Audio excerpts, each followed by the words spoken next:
You're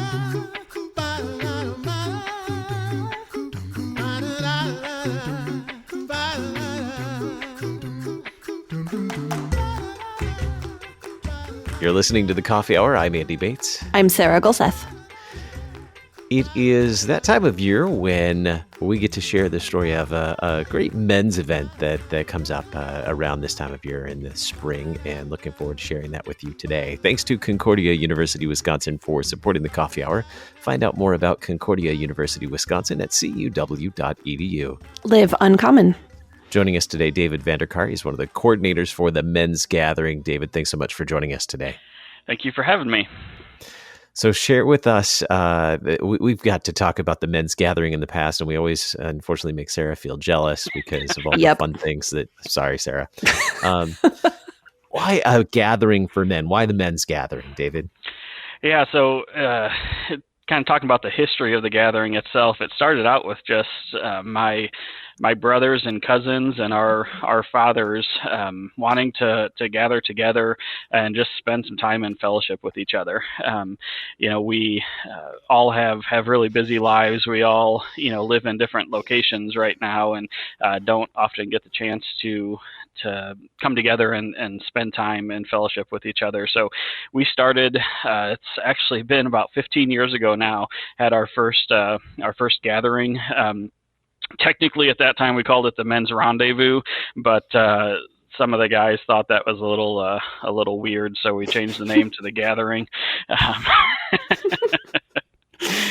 But it was really just a chance for us to come together in support of each other, in support of the work that we have, the vocations we have as fathers, as husbands, as brothers in Christ, how to better serve each other, serve our families, and serve the church. So, what are some of the things that have happened in the past years, some of the things that keep you coming back and keep you planning this event every year?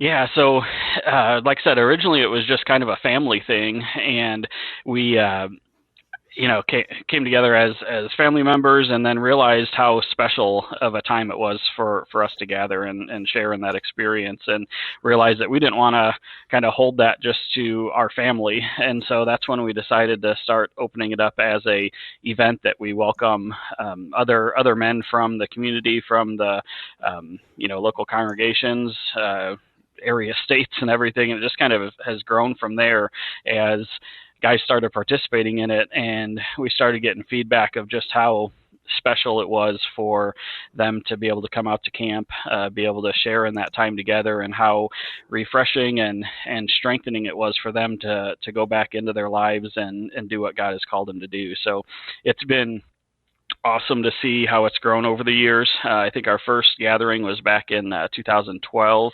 and we had around 30 guys there. And in 2020, we ended up having to cancel the gathering because of COVID restrictions. But we were on pace to have, we're actually limiting registration to 150 guys, and we were pretty much going to hit that 150 mark. And so it's just been awesome to see the community grow and how everybody stayed connected throughout the year as well, in support of each other. So let's talk about this year and what's happening this year. What's the theme? What are you studying or learning this year at the men's gathering? Yeah, so we decided this year, again, with COVID stuff, that we weren't going to do a full weekend event, but just do a Saturday-only event. So that's coming up here on May 1st. We do have in the plans works for a fall gathering, which is something that we haven't done in the past, but we will be offering a fall gathering this year, the last weekend in September. That will be a full-fledged weekend as long as everything shapes out that way.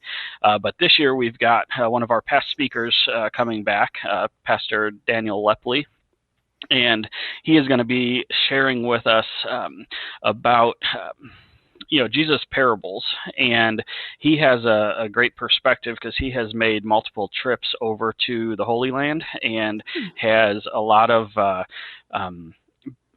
first century artifacts from that area. And so when he was talking to me about what he wanted to do was to share how share those artifacts, share how biblical archaeology and anthropology and everything can inform us about what those parables actually mean. Because we have our mind in our own minds what what those parable means, and when Jesus talks about the oil lamps, that were used at the time, and making sure you had oil for them.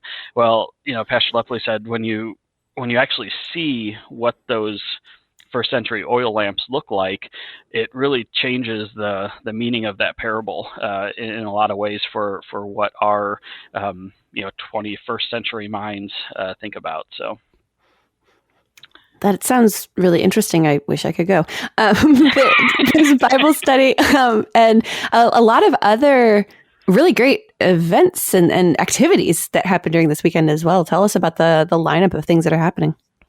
Yeah, so again, this year's a little bit different, but we, as we started to plan this event, one of the things we said was we really just want to give the guys a chance to be able to come together again, come together in fellowship.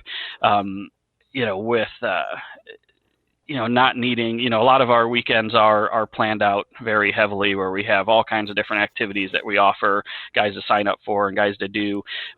This year we're paring down those activities a little bit, just to give them kind of the option to do what they want to do, to where if all they want to do all week or all Saturday is just fish in the lake and catch some monster bass, that's fine. They can do that.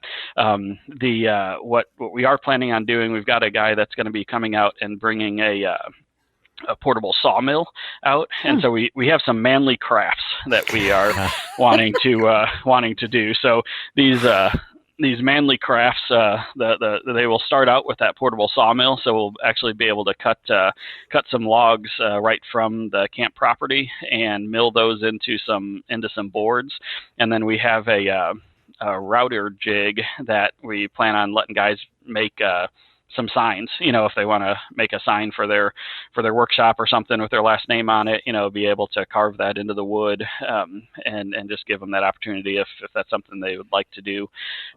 We also have a leather craft planned. So we, one of the giveaways that we plan on doing for the weekend is making a kind of a leather sleeve that goes over a mason jar that you can use for a refreshing beverage, and so we got all the tools to where we can let them craft that leather sleeve and everything, and stamp it and rivet it together and all that stuff. So those are a couple of things we have planned, as well as just, again, good fellowship with each other. So outstanding. Give us a rundown of the day. What time does this start? And since it's a one-day event coming up, you said May 1st, is that right? Correct, May 1st, yeah. Yep. So we'll have registration from 9 to 10. From 10 to 11, we'll have opening worship, get to know you type stuff, welcome, orientation. And then at 11 o'clock is the first speaker session. And then at noon, we plan on going into our lunch period. And one of the things that we've always done is a hog roast, and we're planning on doing that again this year. So we have a rotisserie roaster that can roast a whole hog, and so this year we're doing it kind of pick and pull style, just with the COVID restrictions on how we serve the food and everything. We plan on just pulling the meat right off the hog and putting it on the guys' plates. So Sounds should good. be yeah. And all this stuff we're planning on doing, outside as much as possible. And so just, again, with COVID concerns and everything. So, and then the whole afternoon is really just open for those activities. The sawmill, the leather crafting, the fishing. We are designing something that we're calling the Gathering Quest. So I know in the past we've talked a lot about the medieval challenge. We are updating that this year to the Gathering Quest. And so what it is just event, kind of it's almost like an amazing race type of an event where you have a list of activities, list of challenges that you can choose to go and do. Each of the challenges that you do, you'll be awarded points for, and in the end, we will tally up all those points. And so there's just a lot of different neat activities that we're setting up for them to do as part of that quest. And then we'll go into our dinner session.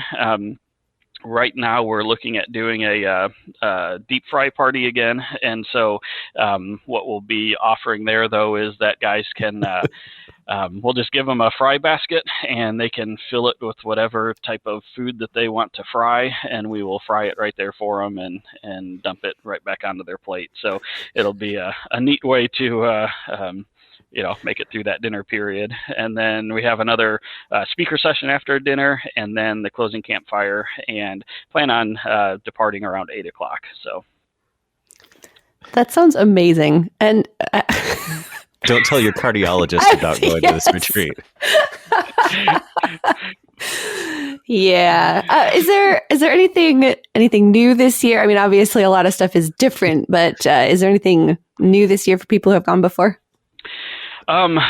Not, this year we for this spring gathering, there's not a lot new. The newness will probably be just the ability to gather again. I think that's something that, as I've had conversations with some of the different men, that, when we had to cancel the gathering last year, it was a real loss. A lot of guys really just felt they just come to expect the gathering every year and come to cherish those relationships that are built during that weekend and maintained throughout the year. And so we just are looking forward to giving guys that opportunity again to come together and build each other up. So how can we find information to register for the annual men's gathering? Yeah, so we've got our own website out there. It's mensgathering.us, so mensgathering.us, and that has all the information, that sample schedule, the topic description, and then that's where you can register as well. So the process is all online through that website. You can make your payment and everything there.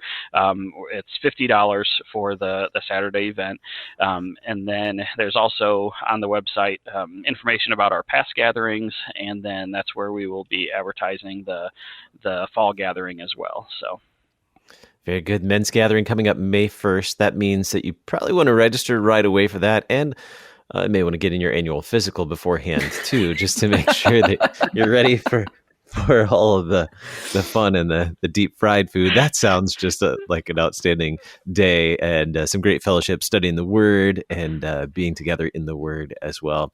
David, thank you so much for sharing with us about this, and we'll keep our eyes out about the hopeful fall, the September event as well. Please keep us updated. We'd be glad to share about that as well. That would be great. Yeah, we plan on getting back to a full-fledged men's gathering there and really being able to open up our capacity and everything. And it's just so great to have 150 guys in one room singing hymns. It's just amazing to hear those voices join together. So, yeah, indeed. Mensgathering.us. You can find more information there. You're listening to The Coffee Hour. I'm Andy Bates. I'm Sarah Golseth.